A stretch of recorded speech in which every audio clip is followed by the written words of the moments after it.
ভাই কষ্ট না করলে তো মিষ্টি পাবা না। এই জীবনে কষ্ট না করলে মিষ্টি পাওয়ার সম্ভাবনাই নাই। তোমরা যদি চিন্তা করো যে তুমি যেভাবে নর্মাল প্রসেসে আগাচ্ছ সেই নর্মাল প্রসেসে তুমি সাকসেস পাবা, এরকম না। মনে রাখবা, প্রত্যেকটা সফল ব্যক্তি সফলতা পাওয়ার জন্য একটু ভিন্নধর্মী, তার যে স্বাভাবিক জীবন সেই স্বাভাবিক জীবন থেকে একটু ভিন্নধর্মী জীবনযাপন করেছে।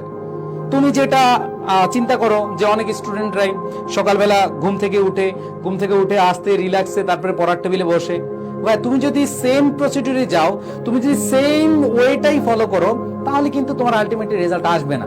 তোমাকে এটা মাথায় রাখতে হবে, যদি তুমি অর্জন কিছু করতে চাও তাহলে তোমাকে অনেক কিছু বর্জন করতে হবে।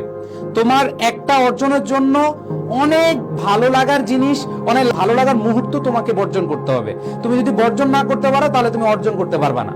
সেই লাইনটা ভালোভাবে লিখে রাখা দরকার হয় যে অর্জন করতে হলে অনেক কিছু বর্জন করতে হবে। তুমি যদি একটু বেশি ঘুমাও, সেই বেশি ঘুমটাকে কি করতে হবে? বর্জন করতে হবে।